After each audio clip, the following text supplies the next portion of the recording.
Bonjour à tous, bon vendredi. Merci de nous faire confiance et de terminer la semaine avec nous. Content de vous savoir à l'écoute et de savoir que vous nous choisissez une fois de plus.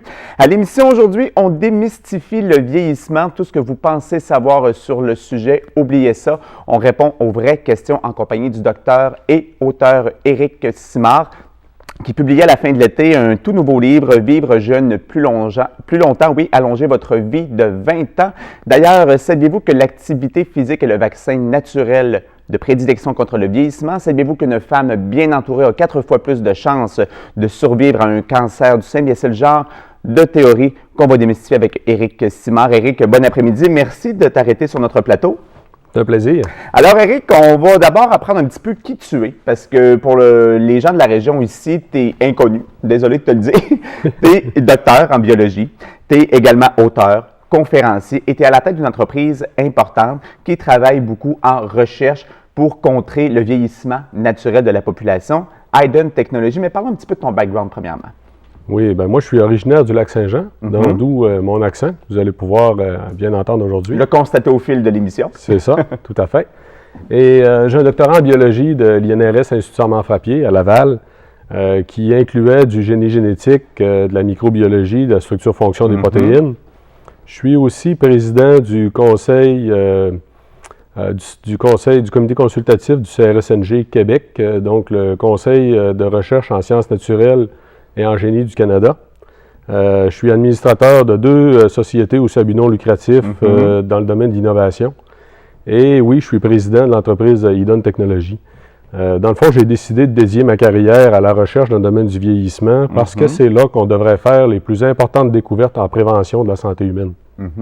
Et quand on parle de vieillissement, tu me disais hors d'onde qu'il faut oublier peut-être tout ce qu'on sait sur le vieillissement parce qu'on a tendance à croire, à tort, que tout est question de génétique, alors que ça joue pour environ 15 à 20 % chez le vieillissement d'une personne. Oui, effectivement. On sait maintenant que le vieillissement, ce n'est pas une question de génétique. Les gens ont tendance à avoir certaines fatalités, à penser que le vieillissement, si on n'a pas une bonne génétique, on n'a pas de chance de bien vieillir. Bien, c'est pas vrai. Aujourd'hui, on sait que les gens des populations centenaires qui vieillissent très bien, comme les gens d'Okinawa, par exemple, on les amène en Amérique du Nord, on leur donne nos habitudes de vie, ils vont vieillir comme un Nord-Américain.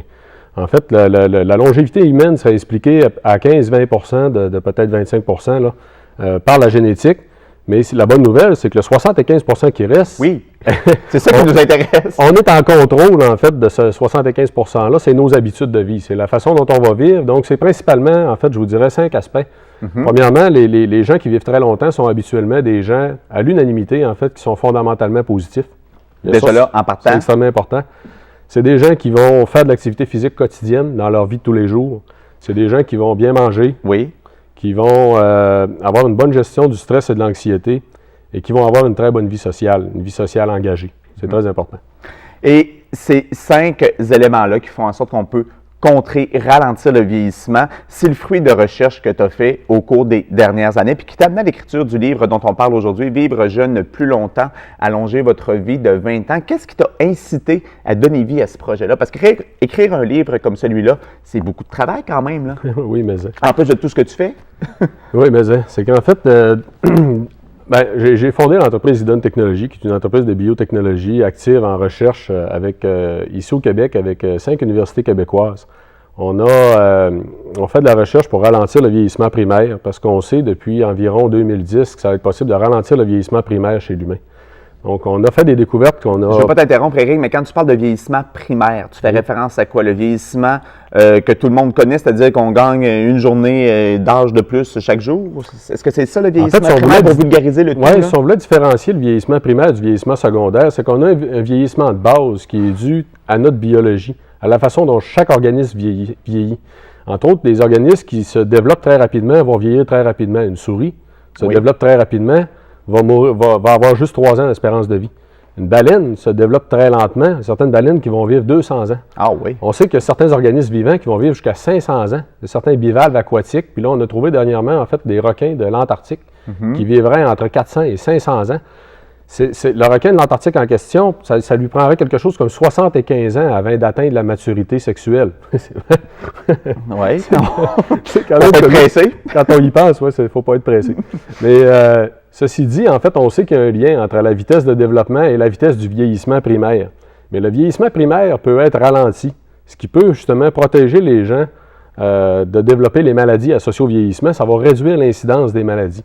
Donc, ce qu'on fait chez Eden Technologies, c'est qu'on découvre des nouvelles molécules qui ont la capacité de le faire. Avec l'Université Concordia cette année, on a publié à 2 reprises dans la revue scientifique qui a la plus grosse cote dans le domaine du vieillissement et des maladies associées, 6 nouveaux groupes de molécules qui ont les meilleurs résultats jamais vus pour ralentir le vieillissement primaire de l'organisme.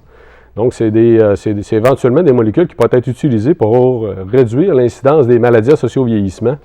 Et ce qu'un chercheur américain, entre autres Matt Keberle, qui est un grand chercheur américain, a déjà identifié comme étant l'ultime médecine préventive. Parce qu'au lieu de traiter des maladies une fois implantées, des maladies graves, on parle d'Alzheimer, de maladies cardiovasculaires, certains types de cancers, l'ostéoporose, le diabète, au lieu de les traiter une fois implantées, on va réduire leur incidence dans la population, permettre aux gens de rester en santé beaucoup plus longtemps.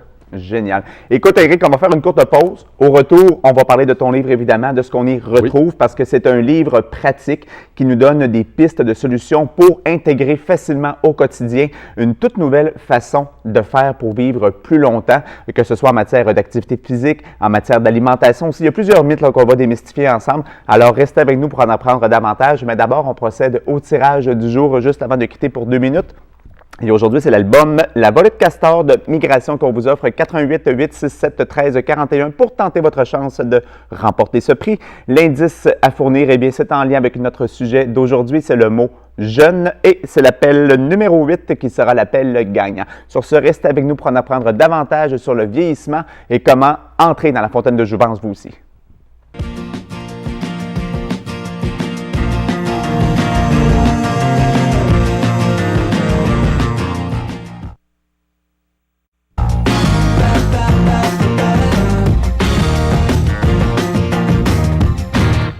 De retour à l'émission, si vous venez de vous joindre à nous, sachez qu'aujourd'hui, on consacre l'émission entière sur le vieillissement. On détruit certains mythes pour vous aider à vivre plus longtemps et allonger votre vie de 20 ans. Et pour ce faire, on est en compagnie du docteur Éric Simard qui publiait à la fin de l'été le livre « Vivre jeune plus longtemps, allonger votre vie de 20 ans ». D'ailleurs, il sera à partir d'aujourd'hui même du côté de Rimouski pour le Salon du livre qui se déroule jusqu'au 6 novembre prochain. Donc, allez faire un petit tour à son kiosque, assurément que vous serez charmé par ces découvertes. Donc, Éric, avant la pause, on a parlé de tes recherches, de ton travail, mais là, on va parler principalement de ton livre et ce qu'on y retrouve, parce que ce sont principalement des outils pratiques pour intégrer une nouvelle façon de vivre au quotidien, parce que c'est carrément ça, prévenir le vieillissement, là.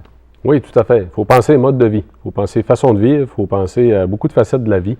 En fait, dans le livre, ce que j'ai voulu faire, premièrement, il y a 3 petits chapitres au début qui expliquent qu'est-ce que c'est que le vieillissement d'un point de vue biologique. J'ai fait ça pour les curieux, parce que je suis curieux moi-même, et j'aime bien essayer de vulgariser. C'est quelque chose de compliqué, mais c'est quand même, il y a beaucoup de gens qui vont apprécier le fait d'avoir essayé de vulgariser ce qu'est que le vieillissement d'un point de vue biologique, parler de chacune des étapes, les mitochondries, les télomères. Bon, des fois, ça va dire des choses aux gens. Moi, personnellement, ça ne me dit absolument rien.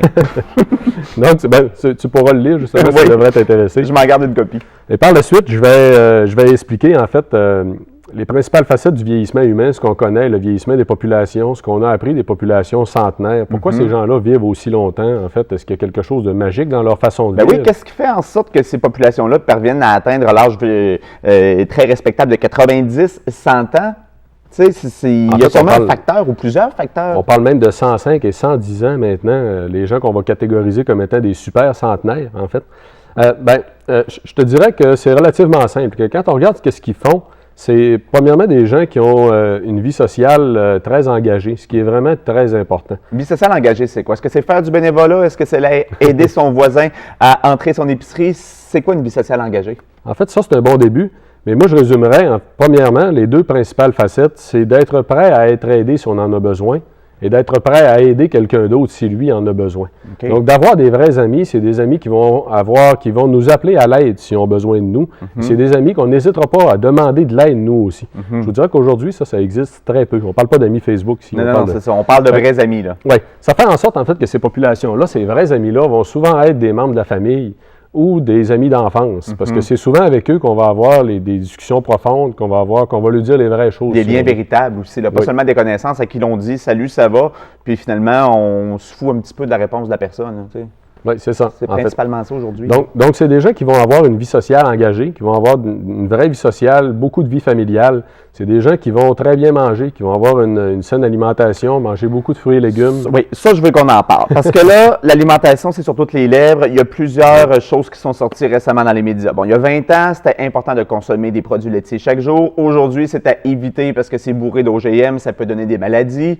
La viande, bon, on en suggérait il y a plusieurs années. Aujourd'hui, la viande rouge, c'est pratiquement à bannir. Le coût des aliments est très élevé si on veut bien manger. Le biologique, c'est pas accessible pour tout le monde, c'est très dispendieux. Est-ce que la population plus fortunée a davantage de chances de vivre plus longtemps que la population qui a un seuil de revenus plus bas?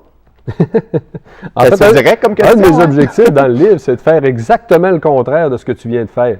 C'est d'expliquer que c'est relativement simple, en fait. Quand on prend ça du bon côté, qu'on essaie d'être positif, oui, qu'on regarde le fait qu'il faut manger plus de fruits et légumes, oui, oui, effectivement, il faut manger moins de viande rouge. Et ça peut vraiment avoir un impact considérable. Il y a beaucoup de produits qu'on nous a dit dans le passé de ne pas manger, que finalement, on se rend compte que c'est bénéfique. Oui. Les œufs. Hein? On pensait que les œufs, c'était pas bon pour la santé, ça Le contient du cholestérol. C'est vrai.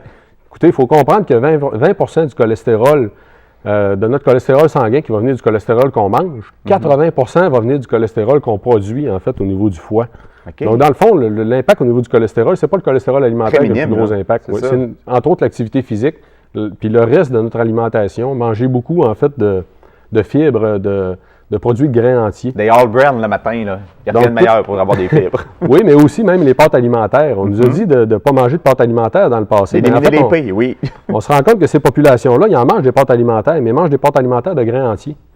C'est ça, une des principales différences aussi. On peut conserver peut-être nos habitudes alimentaires, mais de les modifier en intégrant peut-être des aliments à valeur ajoutée. Dans le fond, ça résume. Essayer de manger moins d'aliments transformés, essayer de cuisiner nous-mêmes. Et de bannir l'ennemi numéro 1 des maladies adultes, le sucre. Oui, ce qui n'est pas toujours évident parce qu'il y en a plusieurs qui sont bébites à sucre. Comment on peut faire ça de façon graduelle? Parce qu'il ne faut pas arrêter ça du jour au lendemain. On va vouloir tuer le lendemain matin. Effectivement, on peut. En fait, dans toute chose que j'explique dans le livre, c'est qu'il faut y aller graduellement, justement.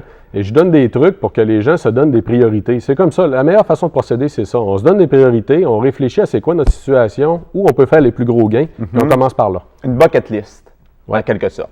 Écoute, Éric, on va suivre tes actualités parce que, bon, je l'ai mentionné en ouverture du second bloc, que tu es du côté de Rimouski ce week-end pour le Salon du Livre. Tu pourras dédicacer ce livre-là que je vous conseille fortement de vous procurer pour en apprendre davantage sur le vieillissement et pour aller chercher des trucs pour, justement, vivre plus longtemps. Idon Technologies, ton entreprise, va sortir des produits naturels d'ici les fêtes pour, justement, favoriser un meilleur vieillissement, je pense qu'on peut le dire comme ça. Oui, tout à fait. Et bon, tu as un réseau très important sur LinkedIn aussi. On peut te suivre sur la page Facebook officielle de Idon Technologies. Alors, on te remercie beaucoup de ta présence à l'émission. Ça a passé trop vite, mais quand tu reviendras dans la région, reviens nous saluer et on t'accueillera avec grand plaisir. Bien, merci beaucoup. Merci, ça m'a fait plaisir. À la maison, merci d'avoir été avec nous aujourd'hui, d'avoir passé la semaine en notre compagnie. Ça a été un bonheur renouvelé chaque jour. Merci à toute l'équipe technique pour votre excellent travail. On vous souhaite un excellent week-end et on se retrouve lundi, 15h. Bye bye tout le monde.